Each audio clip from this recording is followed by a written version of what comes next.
Good morning. Good morning. Welcome to our worship service from the Unitarian Society of Northampton and Florence. I'm Ed Olmsted. I'm the Society's Vice President, as well as a member of the Climate Action Group and the COVID Transition Team. Thank you, everyone in the Great Hall and at home who is helping this morning. We strive to be a congregation that welcomes people of all ages, races, religious beliefs, backgrounds, sexual orientations, gender identities, abilities. We belong to the Unitarian Universalist Association of Congregations, and we are guided and inspired by its values and principles. Those values and principles move us to remember that we in Northampton inhabit unceded lands of the Pecumtuck and Nipmuc peoples. Our values and principles remind us to acknowledge our responsibility to face the legacies of dispossession and systemic racism that are part of our collective history, even as we affirm and celebrate the legacies that guide and inspire us. Our hearts are breaking as we watch war invade and strike against the people of Ukraine. We cherish and take guidance from our UU principles, which call us to work for peace with compassionate support for those whose lives have been torn by this war, along with too many other disruptions to life across the globe. We are here to support and celebrate one another near and far, and to renew ourselves with hope and gratitude and new resolve. It's wonderful to see you all, both here in the Great Hall and online. If you're new or returning after a time away, welcome. Those of you here in person are invited to fill out a welcome card, which you can find in the offering plate, which will be on the chancel after the service. Doing that allows us to put you on our email list, contact list. For those of you online, there is a link in the chat to the card in the chat. Those of you here in person, thank you for wearing your masks. Please also check the distance between groups of you and others. We ask everyone online to keep your videos off, except during the greeting, in order to help the technology work as smoothly as possible. There will be a Zoom social hour as well after the service. And now, we will begin our service.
with faith to face our challenges, with love that casts out fear, with hope to trust tomorrow.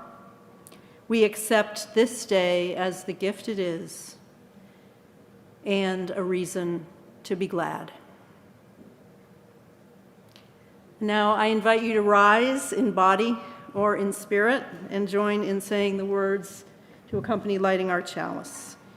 And then for our hymn afterwards, I hope you will hum or sing very softly, as we are still trying to limit the exposure that anyone may have to the virus, if it is still among us, which we very much hope it's not. Please join me now. Guide us with the light of hope, Guide us with the light of hope, the warmth of love, the beacon of purpose and meaning. Because we are all afraid of the dark, let there be light.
Our story this morning is from one of my favorite authors, Arnold Lobel.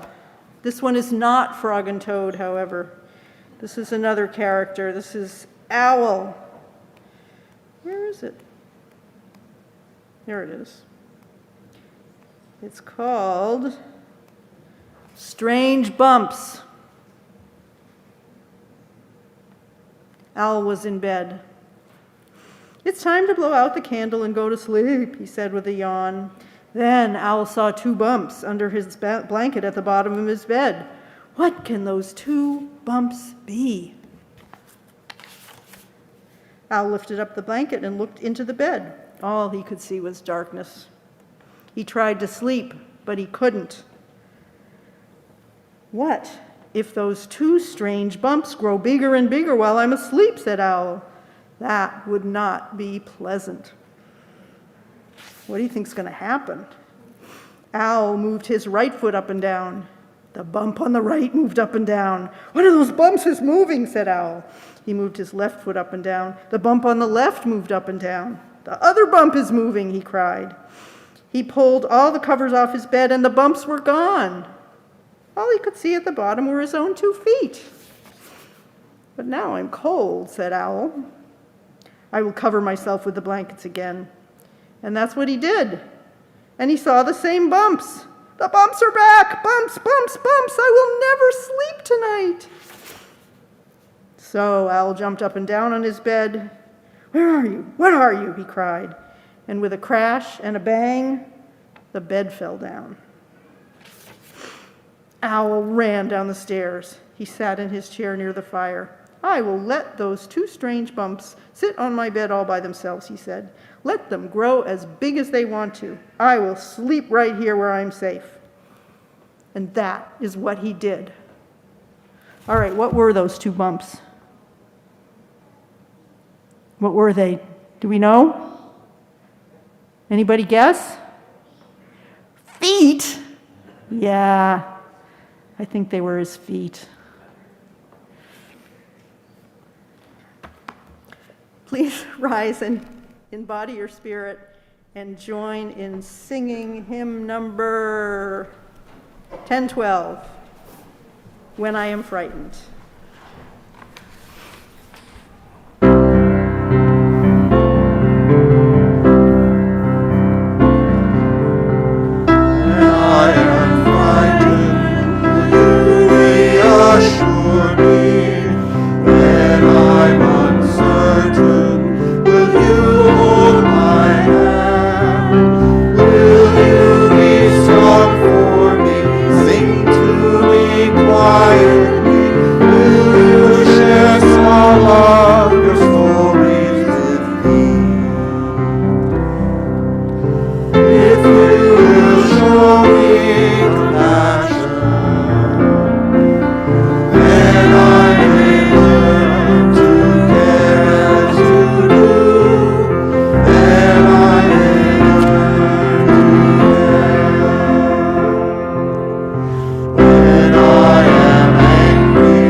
And now it's time for our greeting. And I think I'm going to ask everyone in the Great Hall to stand up.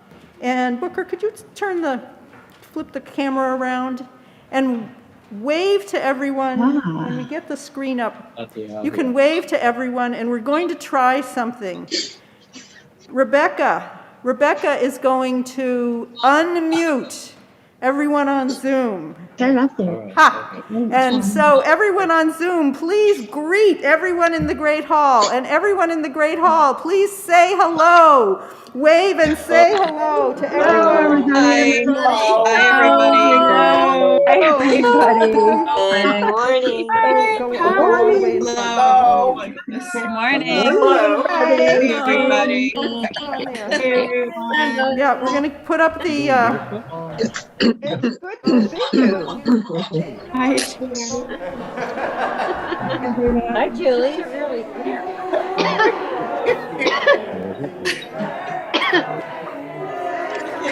Christine and John.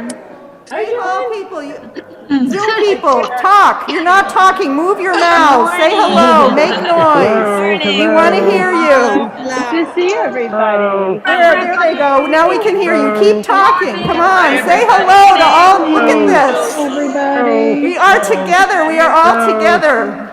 Say hooray. Oh, look at Jan. Hello, Jan. So great to see you. Yes, keep talking. Move your mouth. Say hello. Say what a ridiculous thing this is that we're doing. Marisa, wonderful to see you. Woo! Wonderful to see All right, we can do everybody. this. We can be together. All right, that was fun. Ellen, get back to work. All right, let's everyone join in singing out. Everyone who's going downstairs, there's great things happening downstairs, painting and all kinds of fun. So if you're going to religious education activities, we'll sing you out. Actually a wonderful view. It's actually kind of more better to see it. Oh, now it's peace, oh, now it's peace, oh, now it's peace of love surround. May the spirit of love surround everywhere, everywhere. Oh, now it's peace, oh, now it's peace, may the spirit of love surround.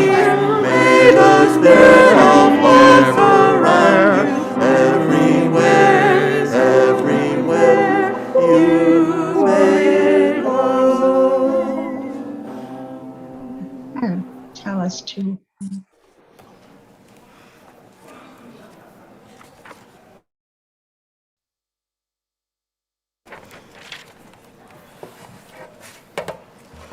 This is a reading. It's a poem by Maya Angelou. It's called It All. Shadows on the wall, noises down the hall. Life doesn't frighten me at all. Bad dogs barking loud, big ghosts in a cloud. Life doesn't frighten me at all. Mean old mother goose, lions on the loose. They don't frighten me at all. Dragons breathing flame on my counterpane. Doesn't frighten me at all. I go boo, make them shoo. I make fun, way they run. I won't cry, so they fly. I just smile. They go wild. Life doesn't frighten me at all. Tough guys fight all alone at night. Life doesn't frighten me at all. Panthers in the park, strangers in the dark. No, they don't frighten me at all. Don't show me frogs and snakes and listen for my scream. If I'm afraid at all, it's only in my dreams. I've got a magic charm that I keep up my sleeve. I can walk the ocean floor and never breathe. Life doesn't frighten me at all. Not at all. Not at all.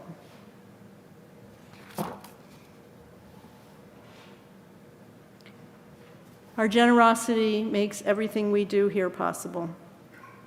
And it helps us support organizations and movements in the greater community. Half of the proceeds of what we receive every week support the Society's operating budget, and the other half are shared outside our walls. And we have a new list of organizations that we're supporting through the rest of this year. They are on the screen right now. Embrace Race, which is an Amherst-based national and international organization that does anti-racism education. Hands Up for Haiti, which is our own effort to support and promote rural health in Haiti. The Nipmuc Economic Development Corporation, which is, the Nipmuc tribe is a very small organization, but they do have community and economic development programs that are local. So we're supporting them. And also the Northampton Interfaith Shelter, which provides overnight housing and other support in our own community. So you can, Ed's gonna get the offering plate, or someone will get the offering plate, and we'll put it out, we'll put it on the chancel, and if you wanna leave a donation there after the service, that's great. If you're online and wanna make a donation through our website, the link is in the chat, or anyone can just go to the website and find that. Our generosity makes a difference, and we're very grateful for everyone's gifts. And now we'll listen to the offertory music.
The reading for our meditation is from the poet W.H. Auden.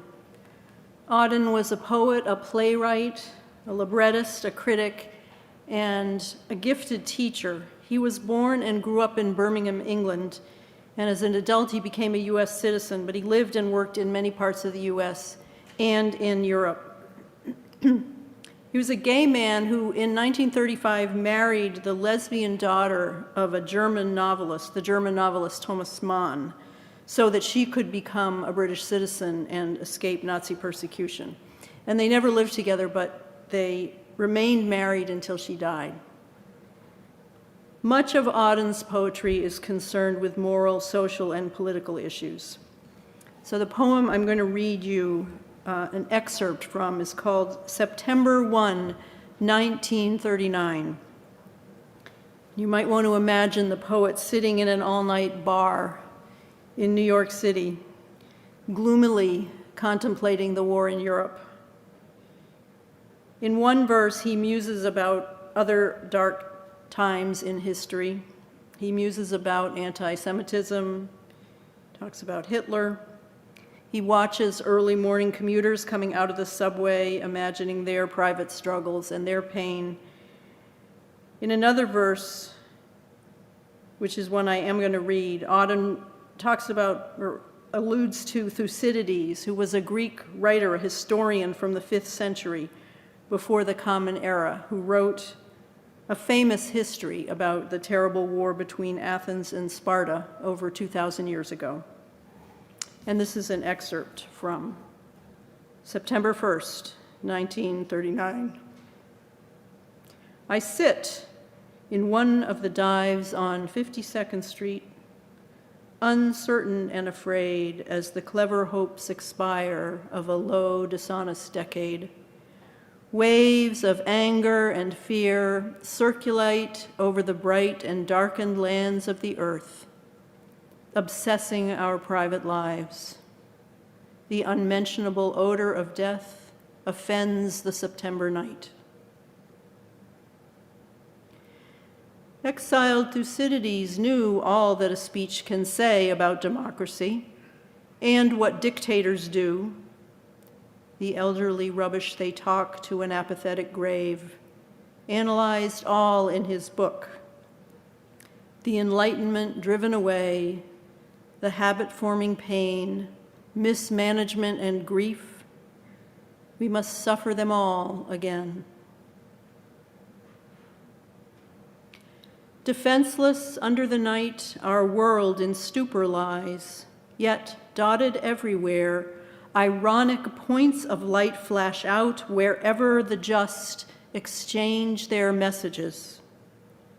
May I, composed like them of eros and of dust, beleaguered by the same negation and despair, show an affirming flame.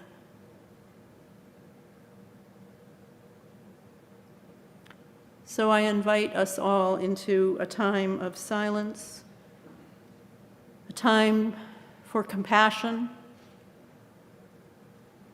for those who are under the threat of war, in the midst of war, a time to sit quietly with your feelings, a time of breathing in and out and of knowing you are not alone.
of night.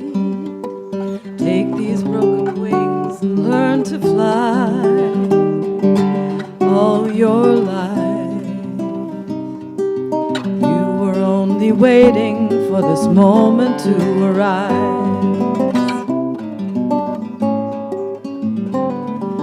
Blackbird singing in the dead of night. Take these broken eyes and learn to see all your life. You were only waiting for this moment to be free. Blackbird fly, blackbird fly into the light of the dark black night.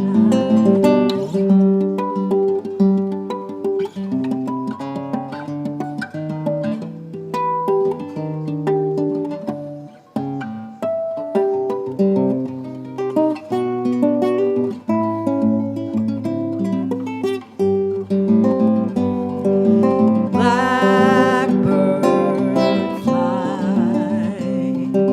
blackbird fly into the light of the dark black night.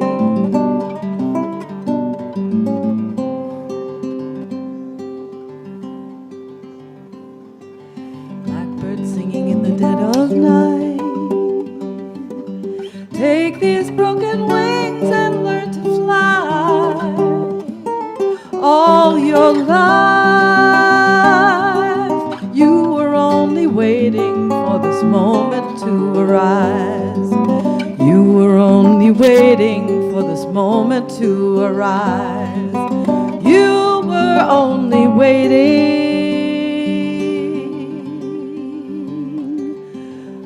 for this moment to arise.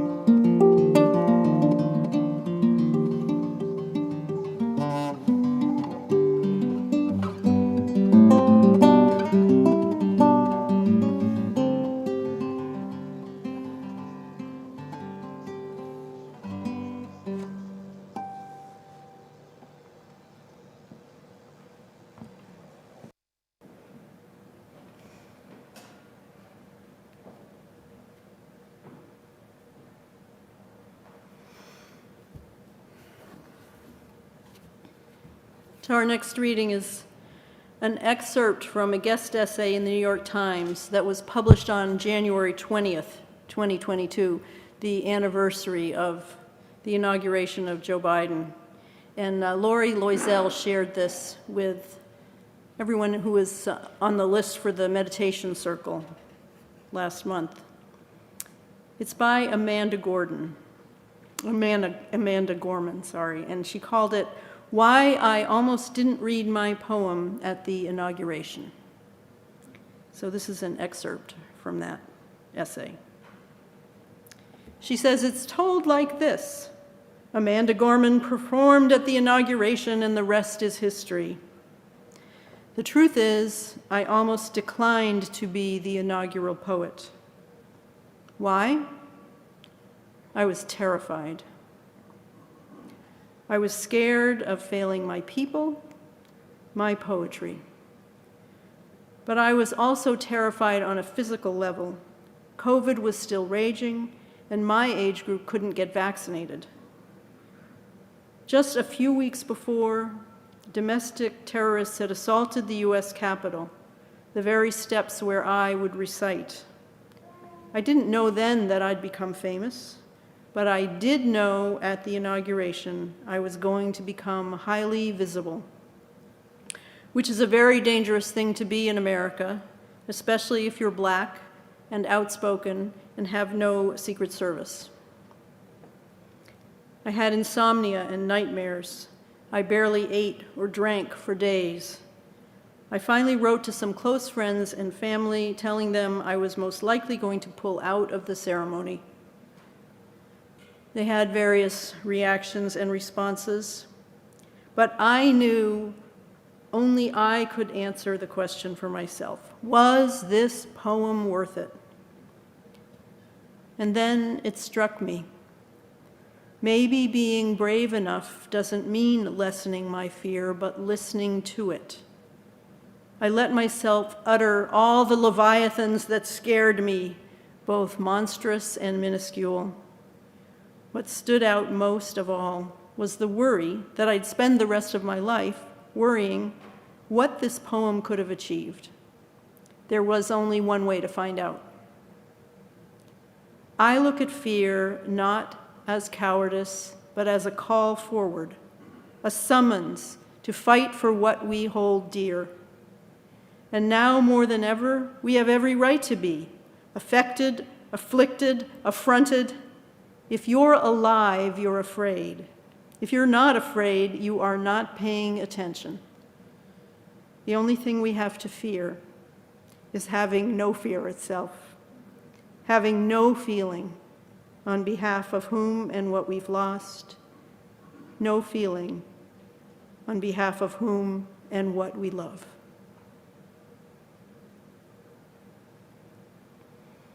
Please rise in body or spirit and join in singing hymn number 1031, May I Be Filled with Loving Kindness. It's in the teal hymnal.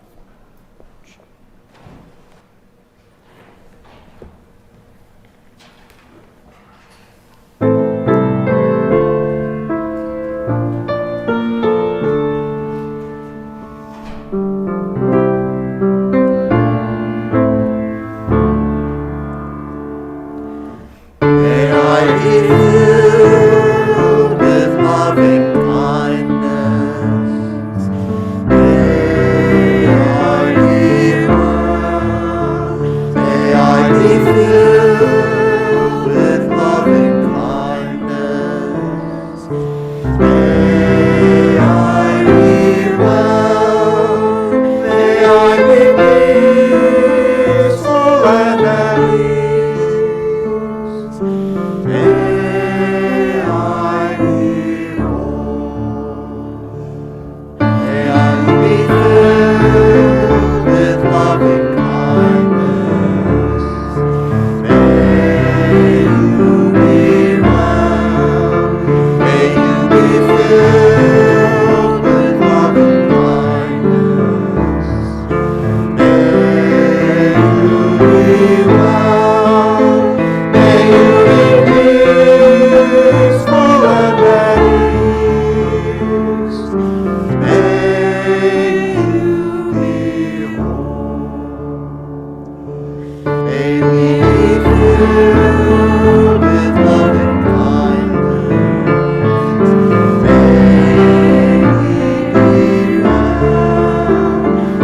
be filled with loving kindness. May we be well. May we be filled with loving kindness. May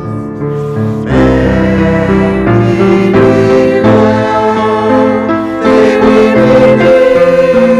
peaceful and at ease. May we be well.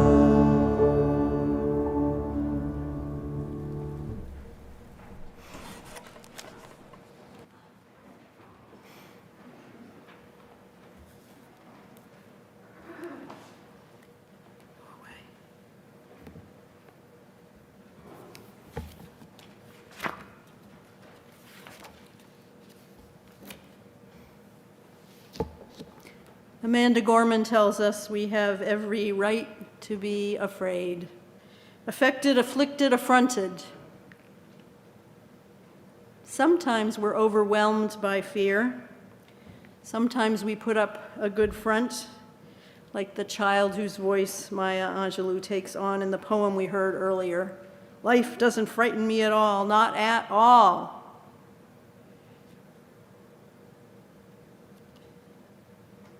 Being afraid is a biologically functional response to threat.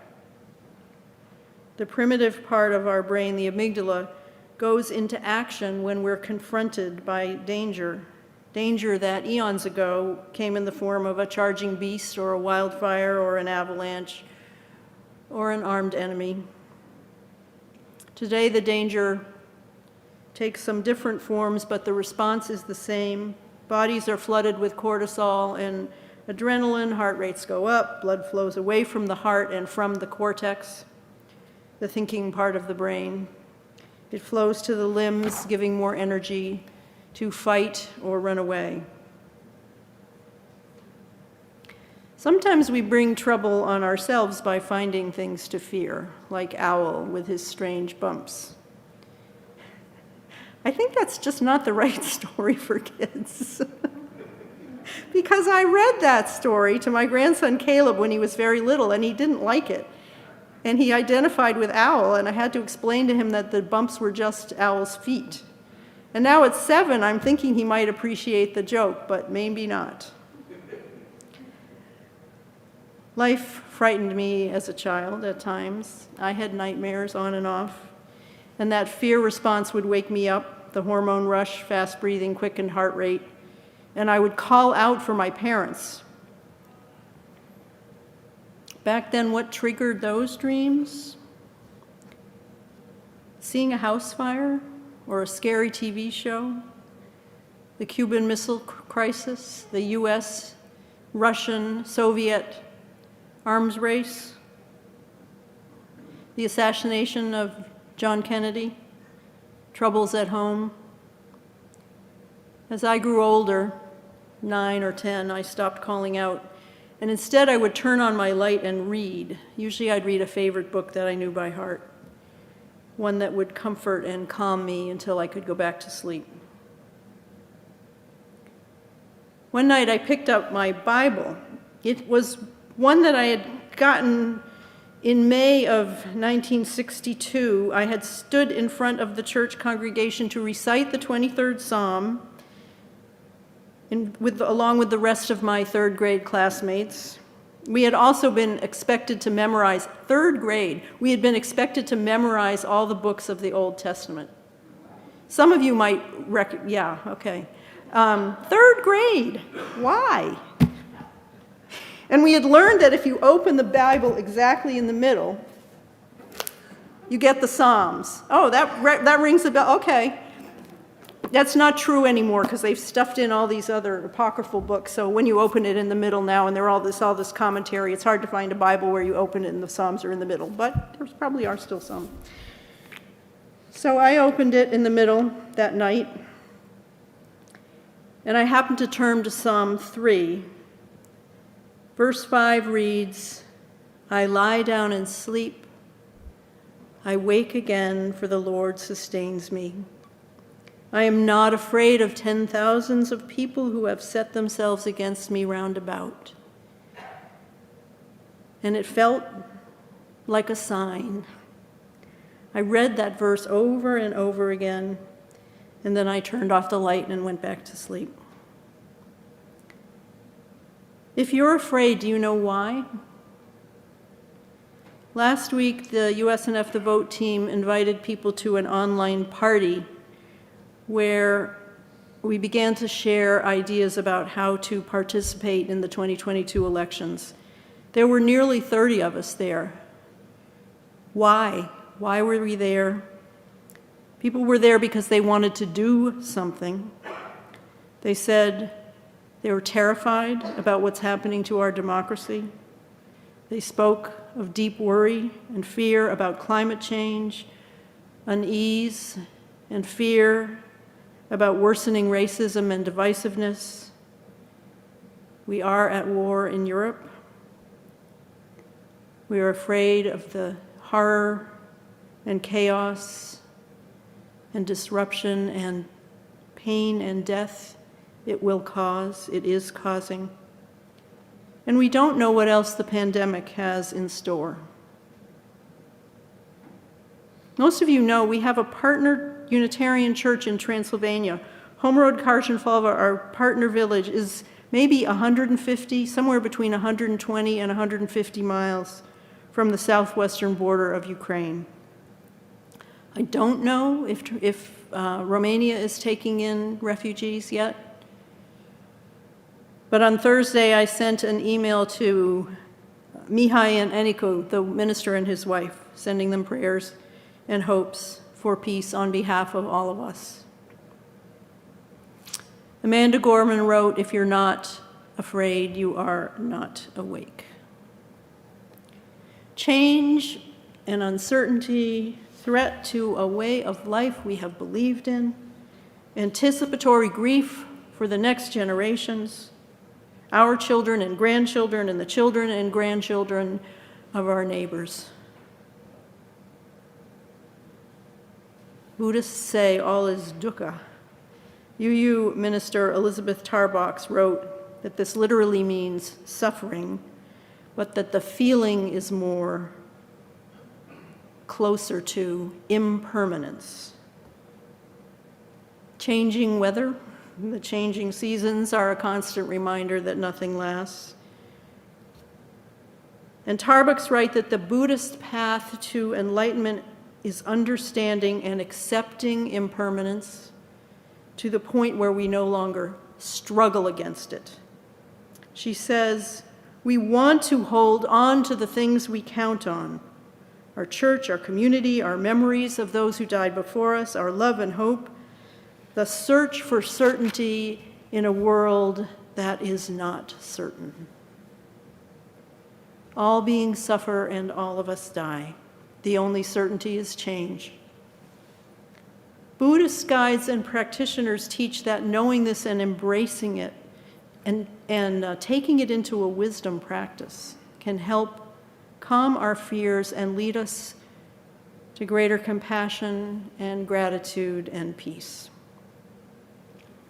And Thich Nhat Hanh, who died, a month ago, writes about a form of meditation that uses what he calls the 5 remembrances. So I'm going to invite you to try this, just beginning by breathing gently and attending to your breath, and to take the words in slowly in a spirit of great compassion for yourself. Continue to breathe gently in and out.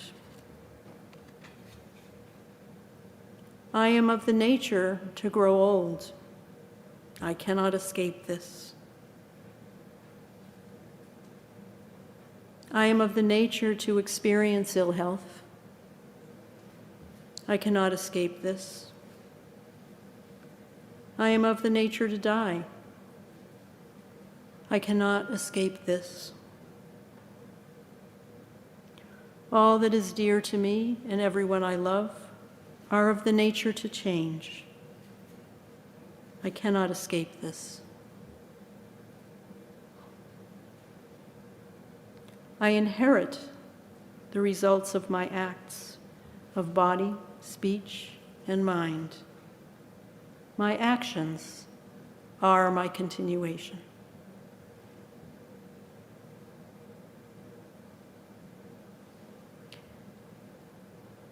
Thich Nhat Hanh says that when we call up and get in touch with these truths, our fear and what he calls the foolish things we do to try not to feel it will cease. Or perhaps it won't cease entirely, but will loosen its hold. The fear can soften into compassion.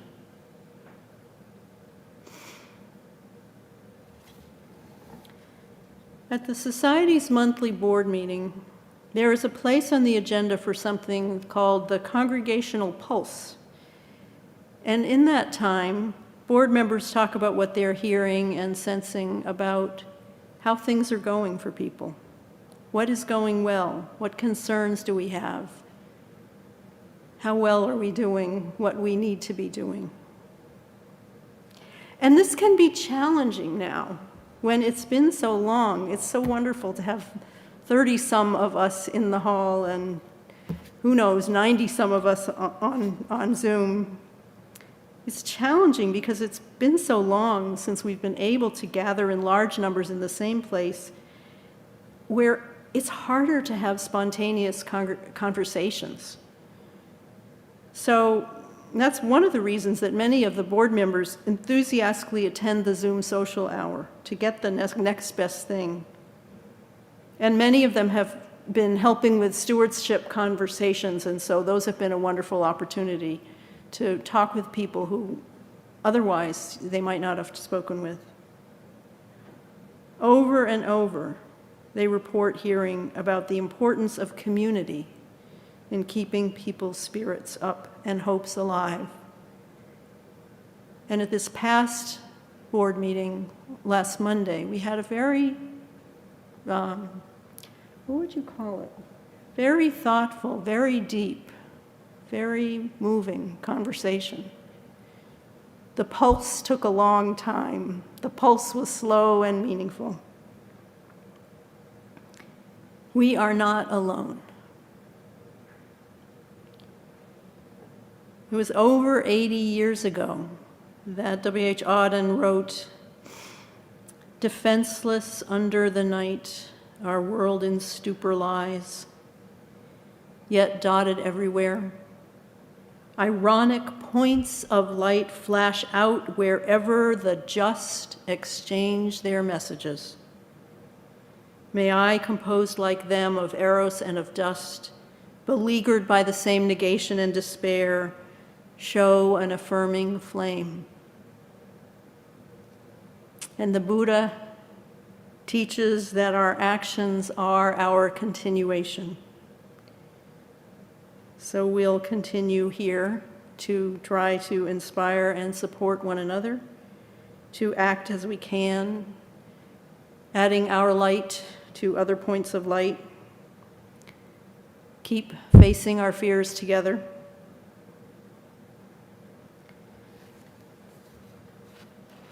I'm not as eloquent as Amanda Gorman, so I'll end with the way she ended her essay. I'm not telling you not to be tired or afraid. If anything, the very fact that we're weary means we are, by definition, changed. We are brave enough to listen to and learn from our fear. Fear can be love trying its best in the dark.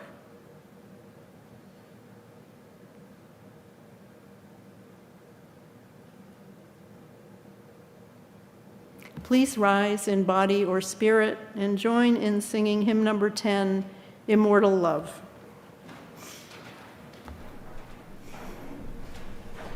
Forever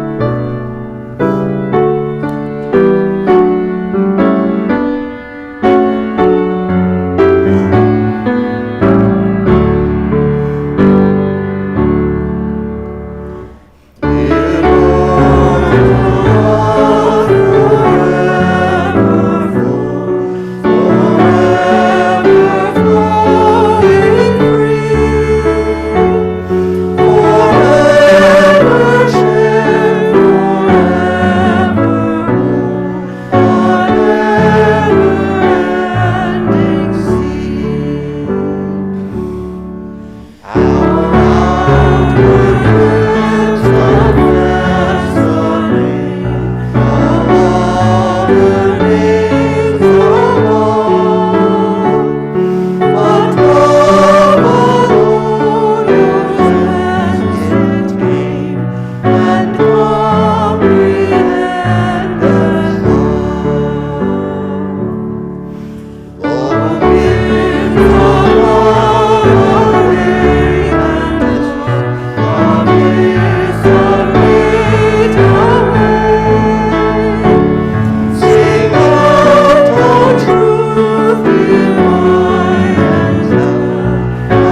May what we do be love, trying its best.